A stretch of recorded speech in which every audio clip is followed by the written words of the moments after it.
Madhubani police इस समय लगातार एक विशेष अभियान चला रही है और इसमें जितने भी अपराधी गिरफ्तारी के लिए बाकी हैं या फिर जिनके विरुद्ध कोर्ट ने कुर्की, इश्तिहार या नॉन अवेलेबल वारंट जारी किए हैं, उन सबका तामिला कराया जा रहा है।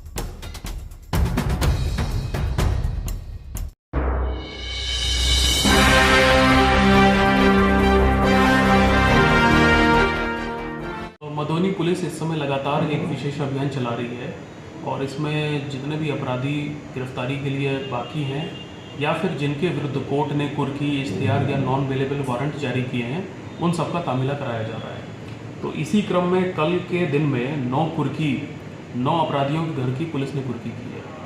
28 के यहाँ इश्तिहार चिपका दिया गया है। तो यदि इन 28 अपराधियों ने सरेंडर नहीं किया तो इनके भी घर की कुर्की की जाएगी।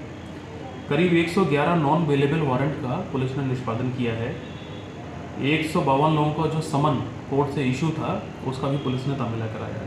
इसके अलावा एक देसी कट्टा पुलिस ने कल बरामद किया है, एक जिंदा कारतूस, 5 मोटरसाइकिलें जो चोरी की थी वो बरामद की हैं, 2 मोबाइल फ़ोन और एक शराब का ट्रक पकड़ा है जिसमें करीब लगभग 550 लीटर शराब पुलिस ने बरामद की है। तो कुल मिला के आप लोग देख सकते हैं कि पिछले 24 घंटे में अपराध नियंत्रण के लिए और अपराध के अनुसंधान में जिन लोगों की गिरफ्तारियां बाकी थी या कुर्की बाकी थी, पुलिस ने उसको किया है। और मैंने सभी थानाध्यक्षों को, इंस्पेक्टर्स को, डीएसपी को ये आदेश दिया है कि ये जो विशेष अभियान है इसको लगातार 1 महीने तक चलाएंगे ताकि इससे जितने भी अपराधी बाहर घूम रहे हैं सबकी गिरफ्तारी हम लोग इसी महीने पूरे करेंगे।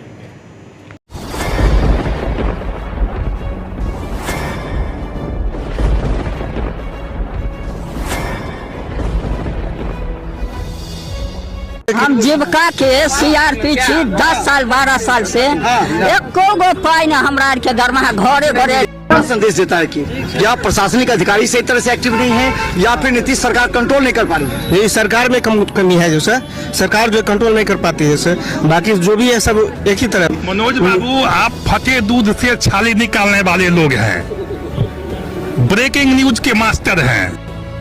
गरीब का ये सब गरीब का है ही नहीं। शासन सत्ताकार आदमी है, ये सब बर्बाद कर दिया बिहार को। तो निश्चित तौर पर केंद्र में भी हमारी सरकार होती है, बिहार में भी हमारी सरकार होती है, तो पलटू राम में फिर पलट जाती है।